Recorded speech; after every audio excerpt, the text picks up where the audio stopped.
Hello and welcome to this webinar today. I'm Francis Seeley from GlobalNet 21 and I'd like to welcome you to this webinar where we actually look at how we can use social media more effectively. Lots of councillors and lots of council officers have asked how we can do that, and so we're going to try and look at that and some basic tools. As I say, I'm from GlobalNet 21 and we set up some time ago to get people engaged on some of the big issues of our 21st century. We've got about 30,000 people in our networks and we hold about 75 events a year.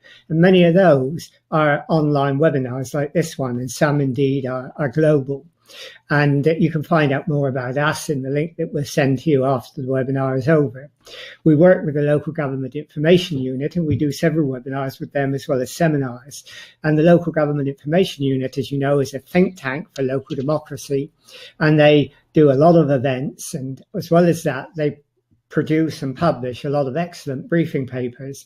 And again, we'll give you the link to their website so you can go and see what they do when this webinar is over and we send you out the recording.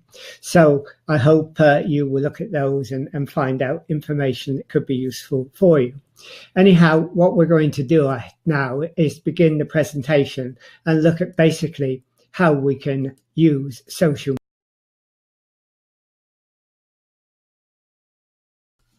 Councillors and officers are very keen on using social media for a whole series of reasons, partly to promote what they do, to let more people know about the issues that they have to deal with every day, to inform citizens. And what we're going to try and do in this webinar is look at some of the basic uses of social media, how we can use it, what we can do with it, and some of the tools that we can use as well to make that more effective. We are living in an age of the digital revolution, which is increasing at a very fast pace. And we're now in a network society with network countries and network cities. And we also need network councils and network councillors. Now, this doesn't mean we have to tear down the town hall and public meetings or not go to community forums that we may create, but we know the attendance at those forums are often declining and often the same suspects turn up. So councillors and officers are looking at innovative ways in which they can attract new audiences and larger audiences in discussing the issues that affect them on a day-by-day basis.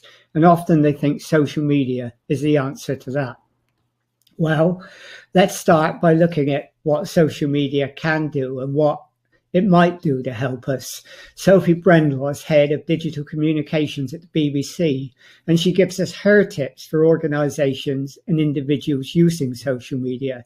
Now, this video is only about a minute long, but it does lay down some basic, not rules, but some basic ideas of how digital media and what sort of digital media can be used. So let's listen to it now. So, social media is a fantastic tool to make organisations and individuals more open and transparent, to be able to talk directly to people and engage with them, and also to be able to respond and rebut when necessary. So in terms of my top tips for how to use social media, first, have some guidelines that you adhere to, whether they're for official and professional use or whether they're for personal use and the mix that you want to get across, be that on Twitter or Facebook or elsewhere. Listen to what your audiences are talking about, and have that inform how you respond and what you talk about too. Come up with interesting strategies for the content that you have as ways of getting out and building communities. Think about what that content is and how you can make it multimedia, use videos, use images, not just always text. And think about how you respond and how you correct things when they're incorrect. Use websites, use blogs if that's relevant to you, use Twitter, and there are lots of other social media platforms out there too, so you can start to build a bit of an integrated network and really get out and build community around your content.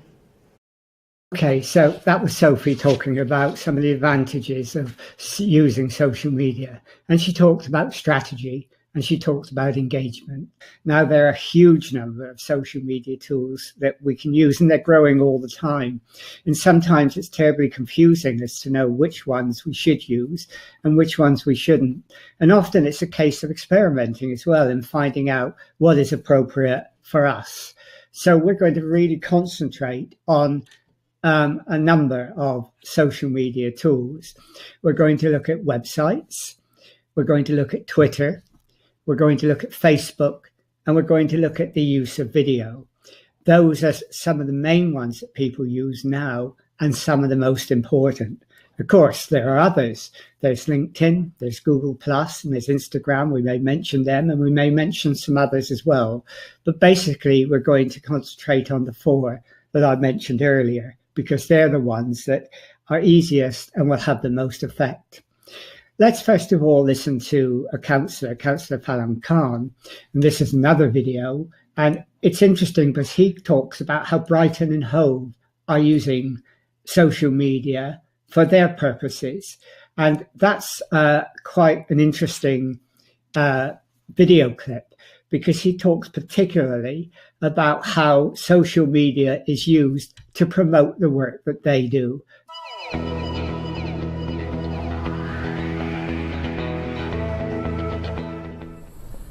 We hired a social media officer about 6 or 7 months ago. It was a little bit controversial at the time because people were wondering what the benefits of it actually were, but the benefits are enormous. If people are having a conversation about you, and there are 200 or 300 people having that conversation, you need to be part of that conversation. So what the benefits are for us as a city council, were that we were able to hear opinions from a wider range of people. We were getting much more information on what people wanted from us as a city. It allowed the residents of the city to set an agenda. It also had great implications on our resources. So, for example, if we wanted to get some information out to people, historically we'd have to send papers out or make telephone calls or send leaflets out. And that was all very time consuming and sometimes wasn't particularly beneficial. But being on Facebook, being on Twitter, being on YouTube means that we can have that conversation very quickly. It means we can see trends of things that are happening within the city. So if we got 10 or 12 or 15 people writing in or calling in about the same issue, we could then just put some information out on our website or on Facebook or on Twitter, and they'd be able to get that information very quickly. So in terms of resources, it's very beneficial. In terms of public engagement, it's incredibly important. There are a couple of pieces of legislation where we have a duty to promote local democracy. What we were finding from our focus groups was that people who are 20 to 40 years old just weren't getting involved. They weren't actively engaged with politicians or public services. They wanted information much more quickly, and they just found the whole system beforehand a lot more frustrating. So what we've done is provide a tool for them to get in contact with us, to have a conversation about what they need, what their requirements are, and that conversation is very, very quick, and they really appreciate that. For example, when we did the focus groups, a lot of the people in the city thought we dealt with pavements, which is what we do. We deal with collecting bins, which is what we do, but they didn't realise that there were 750 other services that we provided. And so that allowed us to impart that kind of information to them about the nighttime economy, which a lot of residents thought was dealt with by the police, or adult social care and health, which was perceived to be just done by the NHS.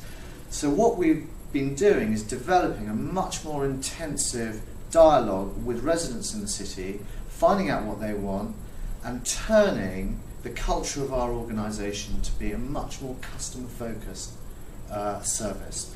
So we heard what Councillor Khan had to say there in that video, which I thought was really, really quite interesting. So let's go back to the slides if we can for a moment.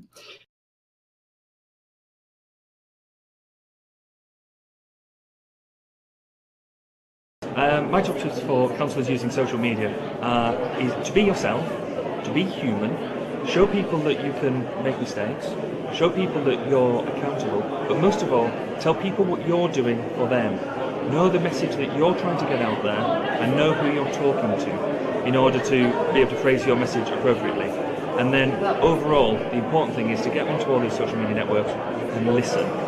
Look at what's being said about your area of responsibility, and then that gives you a great amount of ability to then be able to react and actually go back to them people and finish the job.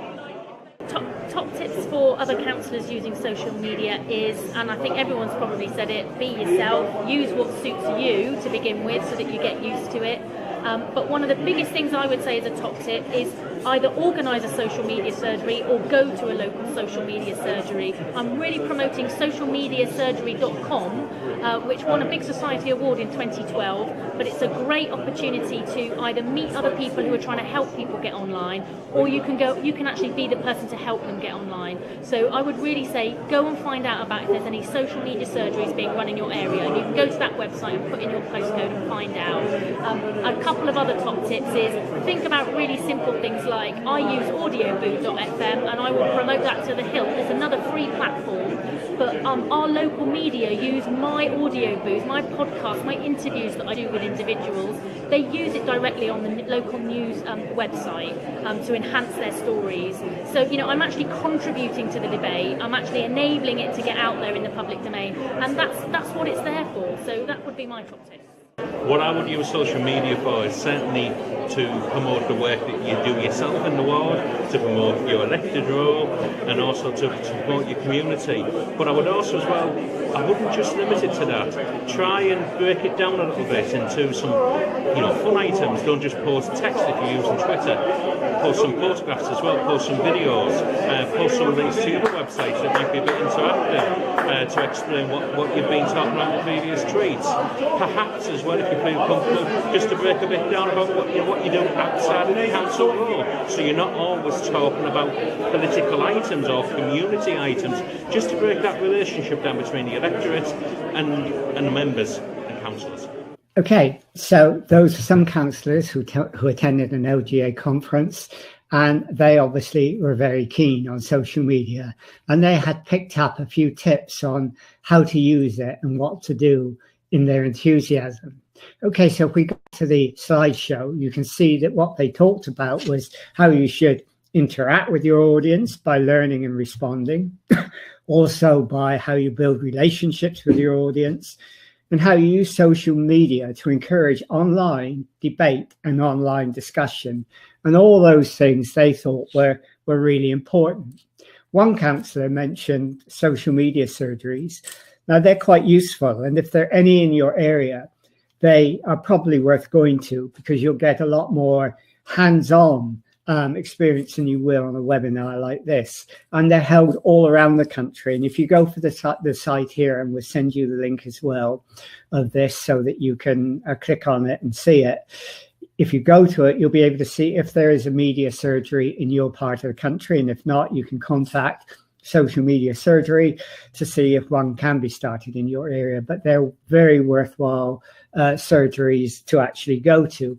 Also, the local government information unit often runs seminars on using social media, and they've done several of these, and they've got one coming up on May the 25th, and that course will look at popular methods of social media and help you decide what is the best one suited for you. And again, there'll be more hands-on experience, and then it's a face-to-face seminar. So if you're interested in that, then go to the LGRU site and got the link there, and join up to that, because I think will enjoy it.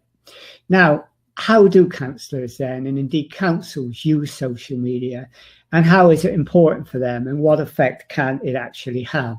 Well, one way they use it, and one way councillors can use it, and indeed officers around a particular issue, is by developing websites or writing blogs. And I know many councillors have websites, and many of them like to write blogs, and some officers like to do the same. And they're a very useful and important way of communicating to people online.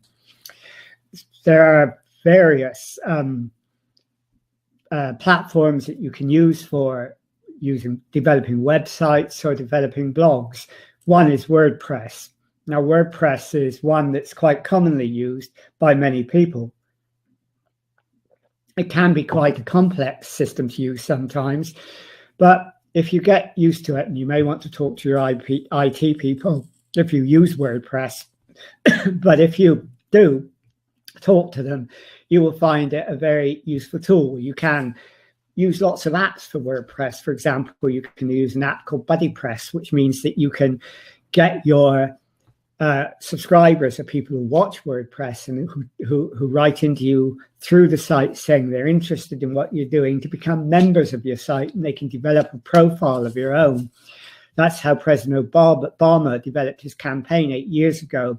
He got people who were interested in what he was doing and his campaign to log on to a site, and then they gave them a profile, and they felt more involved. They felt an ownership of what they were doing, and WordPress allows you to do that. But it's slightly more complex, and you might want something that's slightly simpler. Now, Weebly or Wix are two sites that are quite simple to set up websites, and it might be ones that you look at. For example, in GlobalNet 21, we use the Wix platform, and you can see it there at our website address, and you have it there, and it has a lot of features. I hope you can see it, but if you look on this website, and I'll expand it out, you can see that there are a number of if you like, applications that you can add to your site. You can add a store, not that you would need to do that, but you can add events. You can add events to your site. There's a special app to do that. Email marketing is about sending out newsletters to those people who are on your site. You can engage with people onto one-to-one conversations. You can have mailboxes, invoices. You can actually add contacts to your website, people that who say they're interested in what you're doing. If I click on that on my site, you should see, there you are, you see all of my contacts coming up, and there's a huge number, and you can organize them into groups. So when you send a mail shot out, you can actually segment your contact list into groups and send a mail shot just to one group who may be interested in just one particular issue. So that's a very useful thing to do. And of course, you can get visitor analytics, and you can get a site booster and so on. But all those are really, really interesting ways of adding to your website. So if you're interested in that particular site, then please, go and it. It's one that can easily be set up. You can edit it quite easily. If you go to it, you will find that when you go to the editor, you can just drag and drop things onto the basic template. They give you some templates that you can work from, so that makes it easier. And you can then, add text, add pictures, add video, add whatever you want. So Wix is a very good platform, and you might want to look at that. And if you go back to our slide presentation now, if I can get there, which I will very soon, you see that we're talking here about the site we've just seen. But if you don't want to use Wix, because even that's too complicated for you, though you would get used to it if you did use it, you can go to a simpler site even. And there is a site set up specially for counsellors. It's called yourcounsellor.com. And that offers websites to counsellors.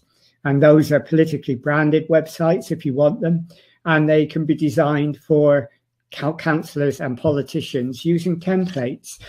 And you have a choice of whether to be a sole counsellor or to have a group site. Now, a group site is if you have, say, 2, 3 or 4 counsellors in a ward, you can set up a ward site with all your 4 counsellors on, or you can set up a site for yourself alone, excuse me, as a single politician.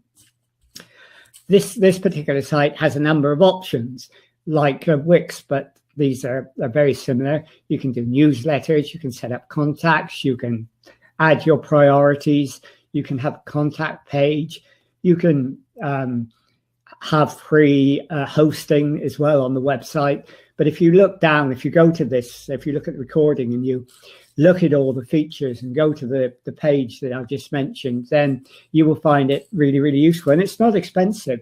If you set up a sole site just for yourself, it's about £9 a month, cheaper if you buy it by the year. And if you set up a group site, a ward site, in other words, that would cost, I think, about £12 a month. And again, cheaper if you buy it by the year. So it's worth looking at that. Well, let's go and look at a sample site from that particular counsellor.com. Okay, just have a quick look at that a minute and see the features on it.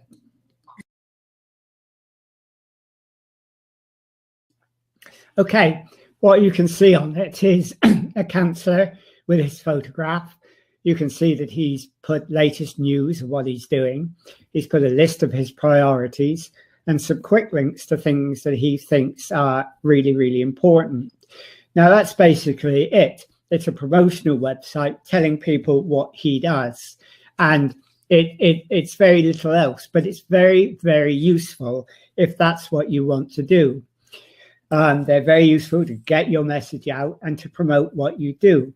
But of course, we're in the age of social media now, and social media is about engagement, and engagement is about two things. It's about creating relationships with the people you engage with online, and it's about creating what is called intentional networks, and we'll come to that. Relationships is obviously not just about promoting. It's not just about soapboxing. It's not about getting out there, putting material on, saying, I'm councillor so-and-so, I'm doing this, I'm doing that. It's about creating a flow of interaction between the people who listen to you listening to what they say and talking to them and creating some sort of relationship. But it's also about creating communities online. And that's what an intentional network is. It's a network set up to achieve a goal, an outcome, and a community with intent. Now, for example, you may want to start a campaign, a fundraising campaign. You might want to promote a charity, and you can set up a network around that. That's a network with an intent to achieve one of those goals. And setting up those networks is really a part of the art of social media engagement. We recently did a webinar with Ben Lee from Shared Intelligence on intentional communities, where he described what they are and how you can start one up. And if you want to get that webinar and listen to that, then you can do that through the Local Government Information Unit. They've got the link to that, and you will be able to get that webinar and see what he says. We're also doing a seminar on March the 14th with Ben Lee, taking part in that, which is on place-based networking and social prescription. And that is an intentional network, a network set up to link together local authorities, health authorities, community groups, and people in need in order to create better health and well-being. And we're going to look at how you set up those intentional networks to achieve that in that particular seminar. And again, if you'd like to join that, the link is there. So please go to it and join us there. Anyhow, how do you set up your networks? How do you develop them? Well, you do it by using some of the tools that exist. And two of the most useful tools are Twitter and Facebook. And they're certainly at the moment of time the most popular tools that people use. We're going to look now at another video, and this is a video by James Cousins, who uses Twitter quite a lot. And he's going to tell us a bit about how he uses Twitter and the advantages of using Twitter. So let's listen to his video now. You've seen all the hype and decided as a council you absolutely must start using social media. Perhaps even worse, someone's told you should be using social media. So what do you do next? What do you have to do differently? Well, add content apart from getting online, signing up and using them, not that much. The secret really is about being human. For the purposes of this video, I'm going to refer to an example of using Twitter. Not because it's the latest, greatest thing, but I think it's one of the better ones for creating and having those conversations. But this applies to any website that has an interactive element where members can sign up and talk to each other. It could be Facebook or MySpace, even YouTube or Flickr. Perhaps even you have your own local web forum where residents are already talking. The best analogy to use is a party. If you turn up slightly late to a party, the conversations will have already started. People will be talking about things that interest them. You can join those conversations, you might start your own conversation, or even switch between conversations when something catches your ear. For example, I was on Twitter during the heavy snowfall last February and overheard the following.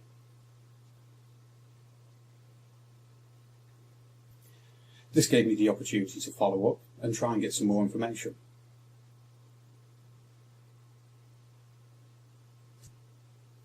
And in this example, I had the opportunity to explain the council was doing all that it could in some very difficult and challenging circumstances.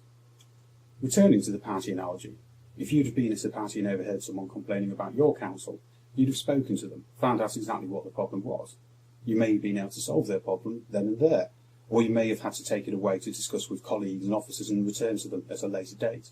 At the very least, it would have given you the opportunity to explain why the council was behaving in a way they deemed to be unsatisfactory. It may be a matter of council policy or even legal restrictions placed on the council. But it's that human contact that's important, the fact you took the time to talk to them. And that's where social media really comes into its own. It allows you to talk to residents at a time and place where they're congregating, when they are raising problems. I think this is more and more important in a time when people are increasingly seeing politicians on a Muppet Superman continuum. Residents often see politicians as Muppets, basically ineffectual, only really in it for themselves.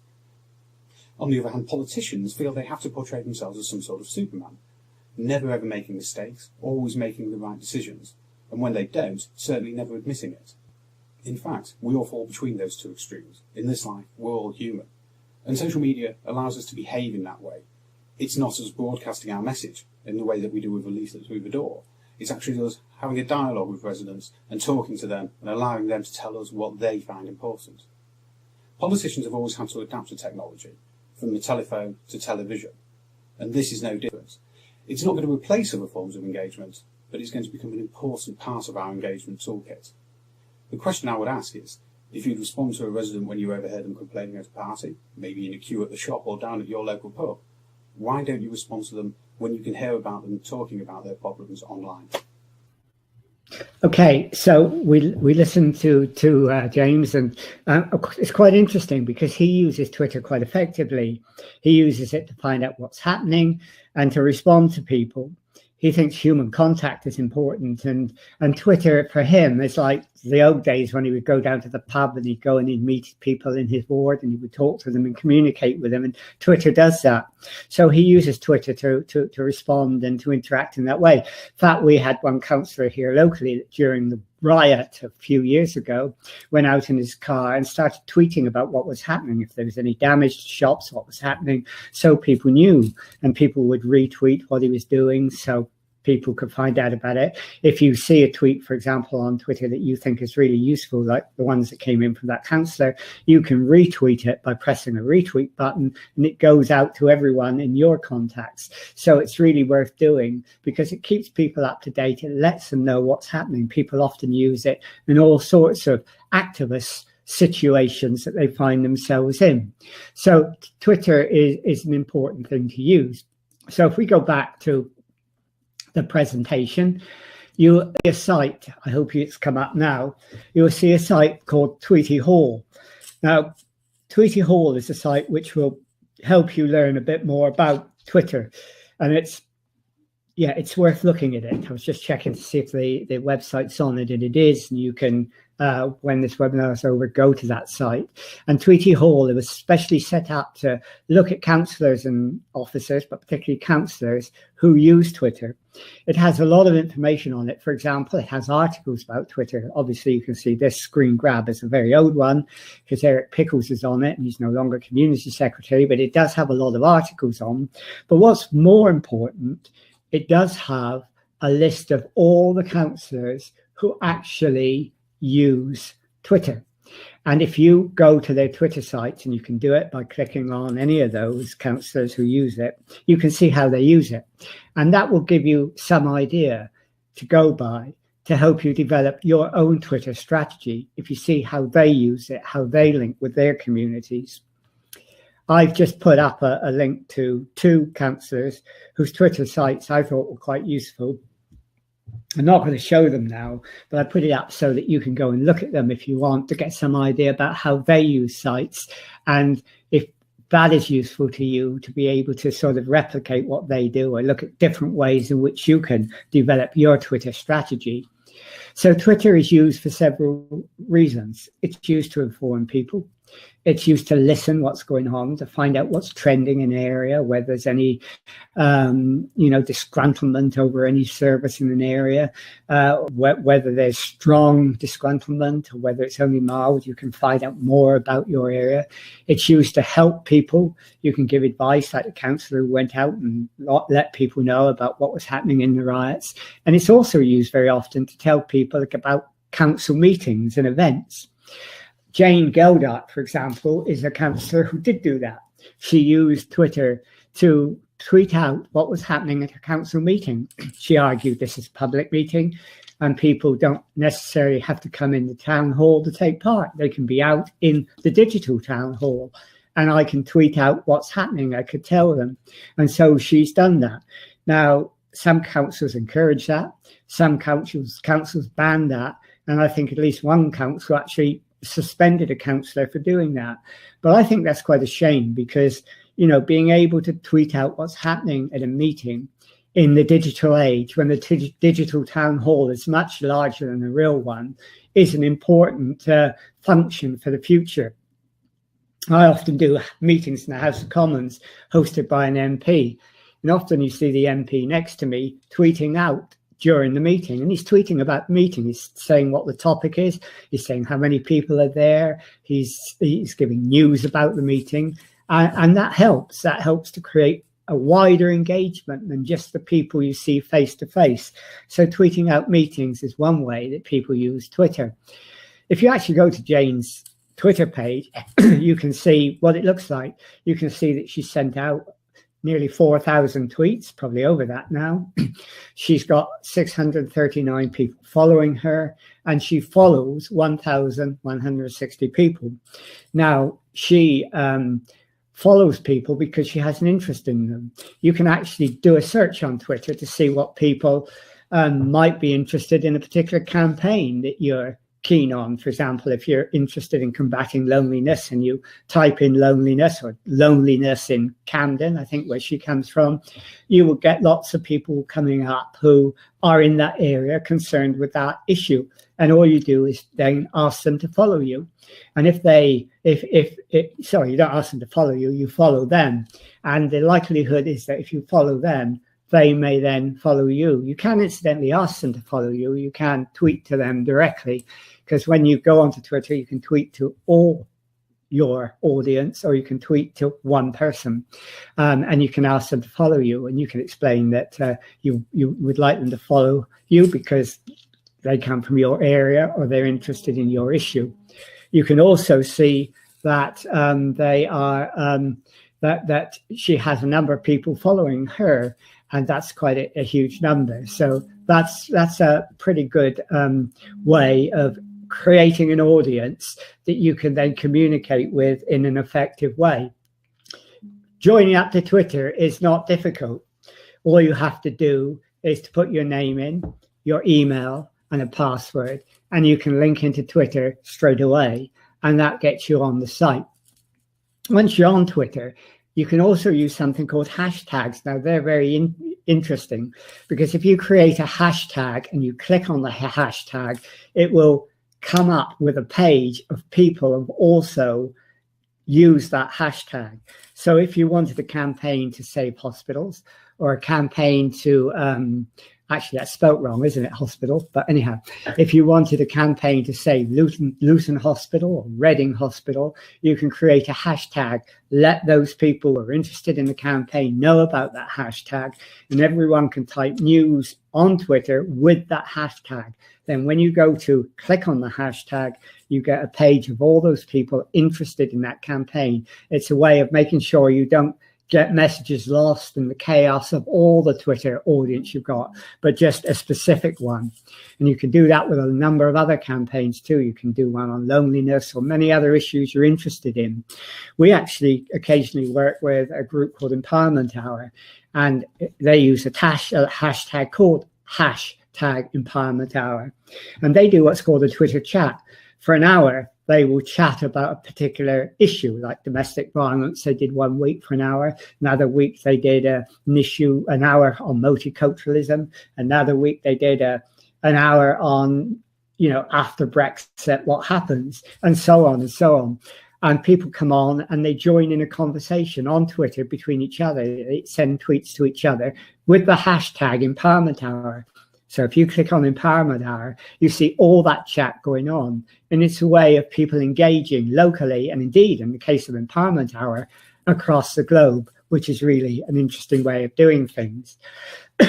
Twitter is also often used for what's called sentiment analysis. Now, sentiment analysis is what Councillor Conn talked about when he talked about trending. You can find out what subjects people feel strongly about in a particular area and a particular locality. And if you combine Twitter with Facebook and Google and everything, and you can see what's trending on all those, you can get a picture of what's happening in a local area that's probably more effective than a focus group, and even more effective than the local referenda, because it changes over time from day to day. You can see how people's feelings change about issues. And lots of people are using sentiment analysis. And obviously, they use, in many cases, professional companies to do that. Transport people often use sentiment analysis to see, whether people are angry about what's happening on the roads, about traffic, jam spots, and so on, so that they can look at what's happening, not only about the amount of traffic that is going on, and I mean web traffic in this case, about a particular issue, but how angry people are, and they can then begin to address it. And they can see, whether there is a particular junction that's not working well, whether there's a lot of anger and maybe road rage in that area, and they begin to tackle that. And you can do that not just on traffic, you can do it in lots of things: gangs, youth alienation, loneliness, and much more. It's called big data, and people are actually increasingly using big data to find out these things. Now, I don't expect us to use it, because that's a very professional thing to do, but we can do it in a very amateurish way, if you like. We can use our Twitter accounts and our other accounts to see what people are talking about in our own area and get some idea, and then engage with people to see if we can solve problems that are coming up. There are also a number of apps that are increasingly being used in order to engage people locally. And one of those apps is one called TryGive, which is quite an interesting app. I don't know how successful it's going to be, but it's a way in which people out in the community can leave messages as they go around. It's being piloted in my area in the London Borough of Enfield, and it's been piloted by neighbourhood watch groups and the police. And people can put messages on it, and you get a map with a little information icon, and you click on it, you can see what's happening in that area. So I've just opened mine now, and if I click on it, it says tonight at 6:30 a local male had been arrested in that area by the local community policeman for breaching his criminal behaviour order. And so people can put all sorts of information about crime in the area, about loneliness in the area, about social problems in the area. And it's really worth looking at. Now, as I say, it could be used for other means, and there are similar apps, I'm sure, that can be used to define dangerous roadblocks, accidents, and much more. But they're useful to have. I don't know how successful they will be, and many other apps will develop over time. But if you're interested in looking at that and seeing if it's appropriate for your area, the website is there, which is trygive.co.uk. Now, with Twitter, you can have photos and videos, so you can show photos and videos of your meetings as they happen. But some people don't just want to put a message over in 170, 171 characters or whatever it is that you use on Twitter. They want to build a more ongoing community. And to do that, many of them use Facebook. Now, some councillors use Facebook to create a community and then engage with it. And some try to develop a page in order to promote a cause. But one thing that's quite important is to try to disassociate any personal information you put on from what you do in terms of business or your councillor's work. If you want to put information on about your children and grandchildren, you don't put it on your councillor page. You try to maybe have two accounts and separate it. And if you go to the workshops that LGIU does, that is very heavily stressed, and I think it's an important point. But if you do use Facebook for councillor business, then you can set up a page. It's easy to set up a page, and you put content on it. You put postings on it about something that you're interested in. You may set up a page about you. You may set up a page about a campaign you're involved in. And if you were to do it about a campaign you're involved in, you would put postings about news about that campaign so that people can be kept up to date. And then you would ask people to like your page. You would get your friends on Facebook, and you can create friends on Facebook to like your page. You would ask them to get their friends to like that page. And the more people you get to like your page, all those people will see updates when you put it on your page. So it's a good way of keeping people up to date about campaigns. But some people want to do more than that. They want to create a community that they can interact with. So they want to go beyond that. As we see, you can use the page to follow a campaign or yourself and get people to like it. But groups are something else. You can use Facebook to set up groups, and groups are where not just you, but those people on the group can also make postings, and they can interact with each other. In Waltham Forest, for example, one councillor has done just that. Karen Bellamy, who is a councillor, has set up a Facebook page, and she, if you can't read it very well, it says here that what she's done is she's posted material on here about where she's going to be and what she's going to be doing and where people can meet her, and that's really a useful thing to do. She also uses it to post news about what's happening in the area. So there was an attack in her area, and she did a posting on it and asked people to contact the police if they had any information. But she also uses it as a way to interact. So, for example, someone wanted to know about what was happening with work on the pavements in a particular road where there was a problem, and she could come on straight away and respond to that and tell people about it. And by having that site, she can respond to people continuously when they come up with information. And that's a very, very valuable thing to do. Now, Karen Bellamy set up her own group, but you don't have to set up your own group. If you do a search on Facebook under your postcode or under your town or city or county or borough, you will find that there are probably lots of groups that already exist. And rather than setting up your own group, you can join those groups and take part in them. For example, I did a search in my own area in Enfield, and I found a lot of groups. These are only some of them. There are a lot more. Enfield Local Communities Together, Enfield Refugees Welcome, and so on. Love Your Doorstep, for example, has about 17,000 people on it. So there's a lot of people out there you can engage with. So you would join those groups and you would engage with people, and you might find people are asking questions that are council orientated, and you can go on and respond to them. And that's a way of getting recognition and making councillors more accessible to the general public.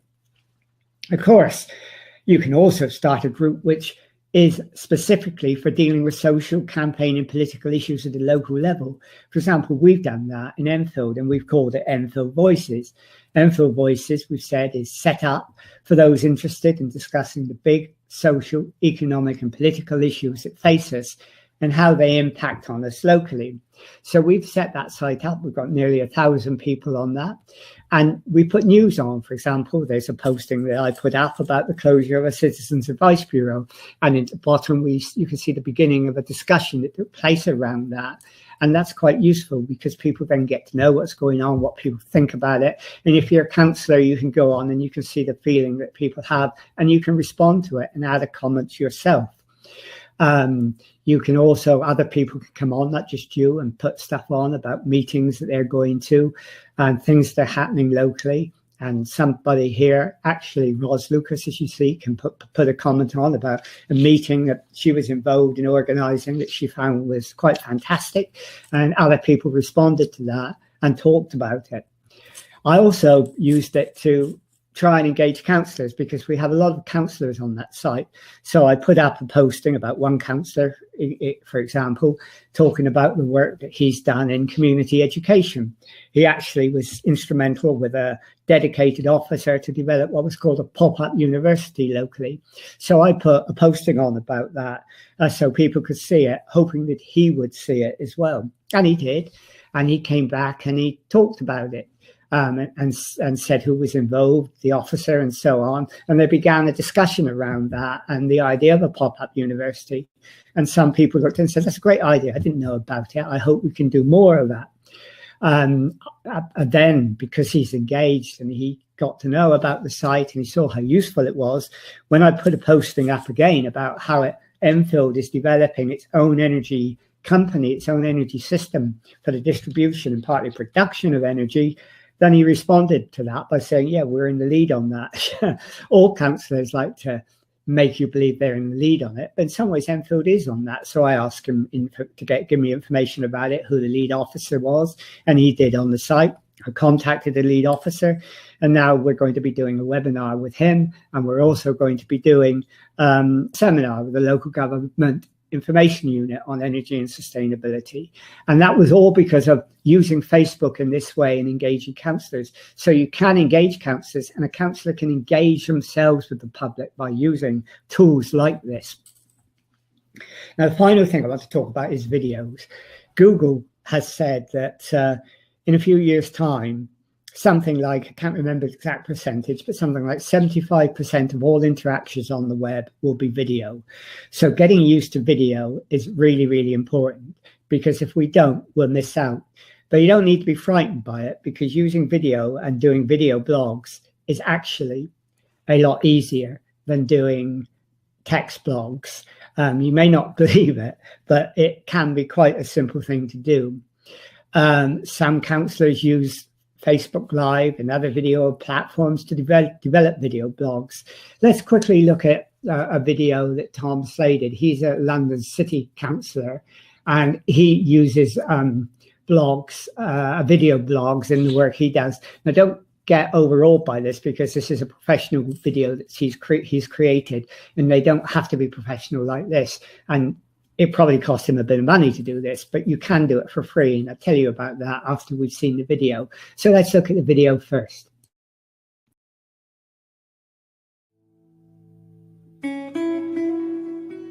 My name is Tom Slay. I'm a councillor in the City of London for the ward of Bishopsgate. So when I ran for election in the first place, I decided to try and be as contemporary as possible, so use different forms of media, not just leaflets, which people traditionally have relied on. And video blogging was one which Warmer Media proposed as a great way to kind of get in touch with the voters and with people who have concerns in the local area, and of course with anyone more widely who's interested in the kind of things that we're talking about. So I did a video blog the day after I got elected. Thank you to everybody who helped deliver leaflets and write messages and knock on doors. So the work starts now. Another one within a month. If you walk down Bishopsgate, you'll see potholes, you'll see constant roadworks. Now, I've spoken with Transport for London more than once about this, and we've had quite a good dialogue. They were watched by a large number of people, including some of the chairmen of the committees in the City of London. And together we've worked with the city officers, and we've now, within almost 3 months of being elected, got a trial of bins on the main road in my ward where there was a chronic problem with litter. Now, to get a local authority to react within 3 months is astounding. It's credit to the city, but it's also credit to the fact that the video blog made a real impact and people were talking about it, and it's delivered real change. One of the great benefits of video communication for someone in public life is it breaks down the barriers between us and the voters. People are constantly watching TV and interacting on the internet. People tend not to pick up and read leaflets that go through the door. So this is a modern and an effective way of working. Another big benefit for me of working with Warmer Media has been their agility and their adaptability. So we can make things happen very quickly. I can record stuff at home and send it in, get it edited and sent back. They're also not bound by, I think, traditional media models. In fact, Warmer Media have come to me with some really great new ideas for ways to reach out to voters and break down those barriers. So the benefits have been pretty clear for me as a businessman and as a politician. It's not only that they're professional and apolitical and get it, which a lot of people don't get politics, but they get it. It's actually that they're clearly really passionate about what they do, but also about what their clients do and how they can use their media to inspire people and to make things happen.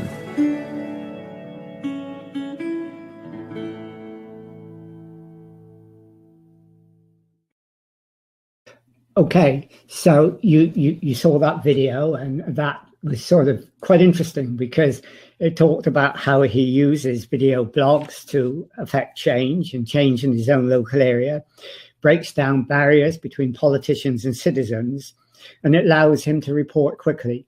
Now, that's a very professional blog, and you know, he obviously took a lot of care in doing that, but you don't have to have it that, you know, slick. Blogs are often done very easily. And with blogs and with social media, people don't expect strictness necessarily. You know, they know that ordinary people use it, and they expect it to be, you know, fairly casual. And if mistakes are made, they accept that much more easily than they would if you were watching, say, a BBC program. So how do you do video blogs, and how do you get video onto the web and onto the digital platforms without having to spend the sort of money that he may have got it free, I don't know, but that he may have done? Well, let's go back to the presentation, and we can see that it's coming up now. I hope you've got it if it's coming up. The major platforms for offering videos are Twitter, YouTube, and Facebook. You can use all those to actually develop videos. You can use Twitter, for example. Twitter is about doing text, yes. It's about sending tweets out in 170 characters. But Twitter recently has done something really interesting, and that's they've added videos to their Twitter platform.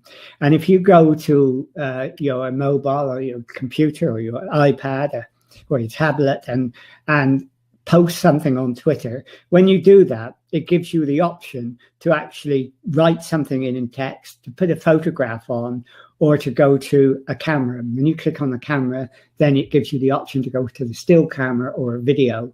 And when you click on video, you then get a picture of yourself and a little caption say "Go live." Once you press "Go live," then what you're doing, what is being seen, goes live out onto your Twitter feed, and it goes through a platform called Periscope.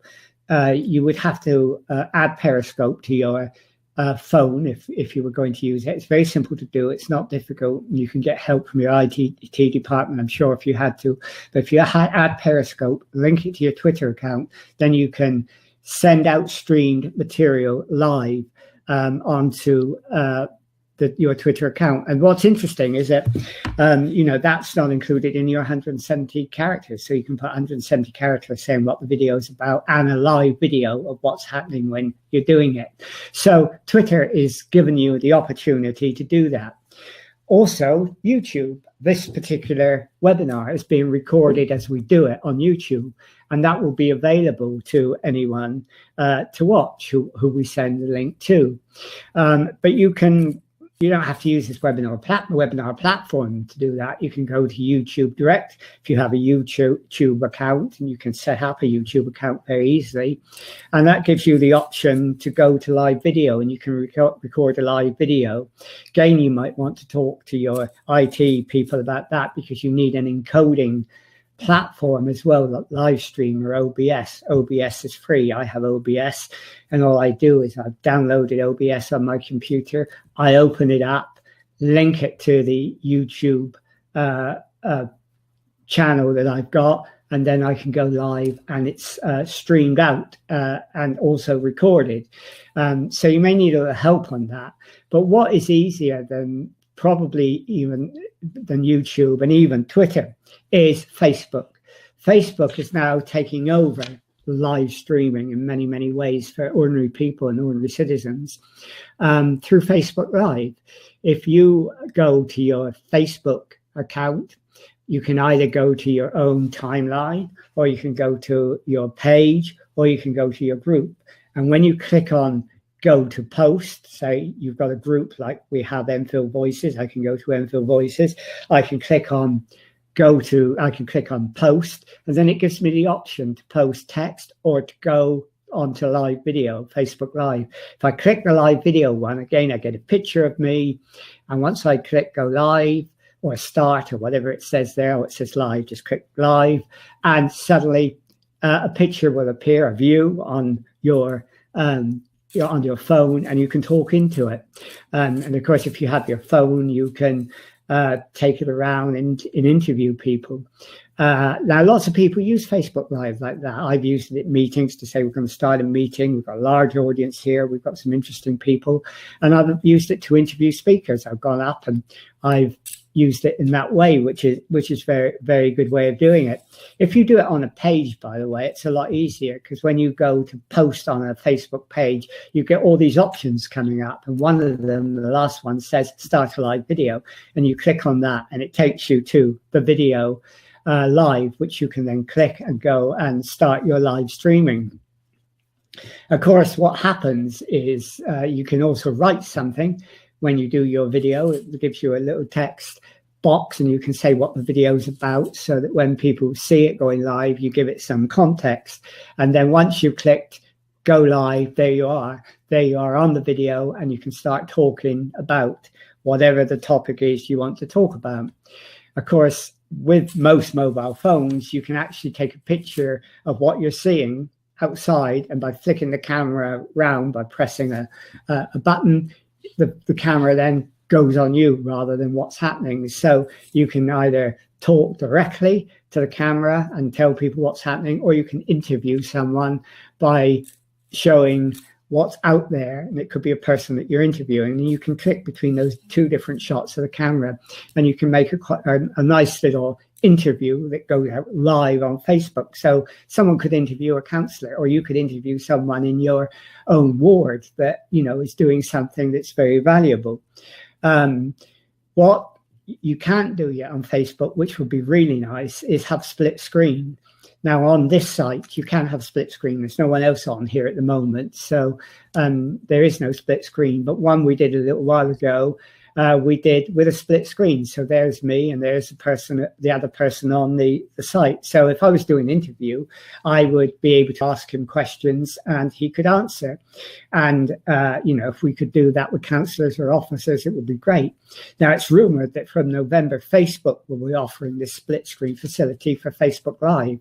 And I'm hoping that when that happens, we can use it on Enfield Voices. I can encourage councillors to come on, and we can interview councillors about the work they're doing, about the issues they're passionate about, and it will go directly on the Facebook Live Enfield News site, Enfield Voices site rather. And then what's interesting in that, as it's going out live, people can then write comments and ask questions underneath, and you can pick those up and give it to people. So it's a wonderful way of engaging a new audience, and I think that's going to be very much the way of the future. And I think councillors and officers should seriously think about how they use that. And if there's anyone out there who is in a council would like to try that, would like to think about doing that, I'd be very happy to talk that over with them, because I would love to do a couple of pilots on doing that. So, for example, Alan Silkin, the councillor who was interested in the Papa University and the development of a local energy strategy, I could do an interview with him. And once the shared screen facility comes on, there I could do it that way, me and him together. I asked him questions and he answered. And you can engage a lot of people that way. It's a really good way of doing it.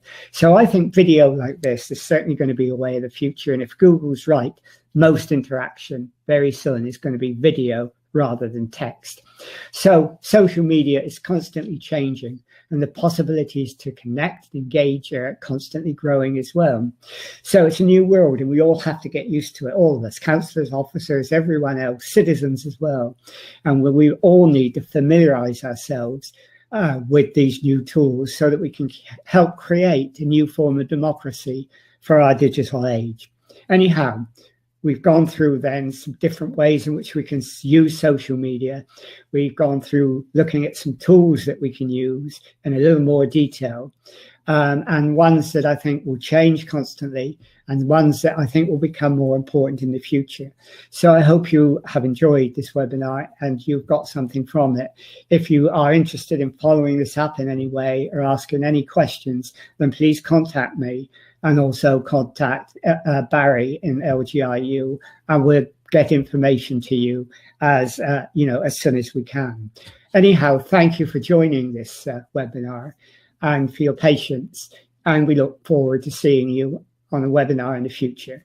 So we will sign off now, and I'll say goodbye.